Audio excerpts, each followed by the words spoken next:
go ahead, sell me this pen. Today I'm going to teach you how to sell anything to anyone, anytime. Now, when it comes to selling, when it comes to closing, there's so many techniques and so many ways. Today, I'm going to share with you 3 powerful secrets that you can use to sell anything to anyone. The very first secret is this. How do you turn something that's a commodity? How do you sell a product? How do you sell a service in such a noisy marketplace? Number 1, understand this. People don't buy because of logic. People buy because of emotion, and they justify it with logic. People buy based on emotions, and they justify with logic. I want you to think of something that you want to buy in your life. It could be a car, it could be a house, it could be anything. Just I want you to picture that. Once you have that in your mind, I want you to ask yourself this question. Why do you want to buy it? Why do you want to buy that particular item? Why do you want to own that item? Why is that? Maybe it's a new suit, it looks good on you. Maybe it's a new dress. Maybe it's a new car. Maybe it's a new house. Maybe it's that vacation. But why do you buy it? I want you to dig a little bit deeper. If you peel through the layers, I think you'll realize you are buying emotions. Maybe you buy the item because of greed. You want to make money or you want to save money. Or maybe it's because of generosity, that by buying this item is going to help other people. Have you noticed sometimes even there are companies out there, if you buy this particular product, they're going to donate a certain amount to charities? Maybe you buy because of generosity. Maybe because of shame, that if I don't buy this, I'll look foolish. If I don't own this, I'll look foolish. Or maybe it's fear, that if I don't buy this, I'm going to be missing out. I don't want to miss out. Maybe it's an escape, that you go on the vacation, your 9-to-5 job is driving you fucking crazy, and you say, oh man, I need some time off. Maybe doing it, buying it because of escape. Whatever those reasons are, those are very often emotional reasons. So you buy because of emotion, and you justify with logic. So think about when you're selling something to somebody. Are you just talking about features and benefits? What this thing would do for you? Or are you pushing those emotional hot buttons? I remember one time I was in Harry Rosen, which is a very well-known kind of menswear store, high-end in Vancouver. I walked into the store and I was walking by the Tom Ford section.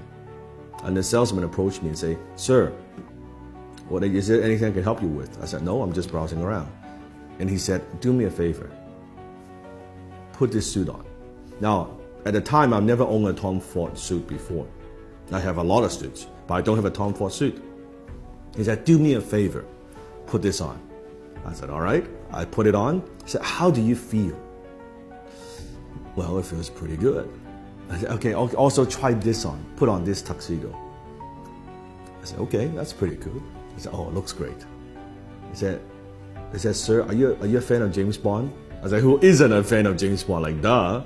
He said, you see this suit right here, this tuxedo, is the exact suit, exact same design as James Bond wears in Casino Royale.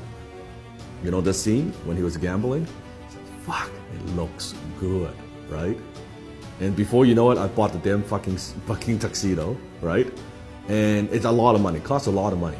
And if you think about that, what am I buying? I'm buying emotions.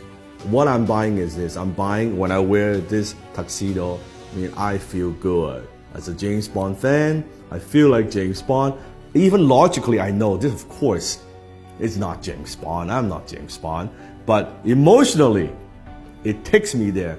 This is cool that I own, I wear the same tuxedo, the same fit, right? The same everything. And then he upsold me on the damn, like the shirt and the cufflink, the whole 9 yards, right? That's what I'm talking about. People buy because of emotions and they justify with logic. You have to understand that. Don't push your products. Don't just push your services. Don't push the features and benefits. Think about what are those emotional hot buttons that you're pushing.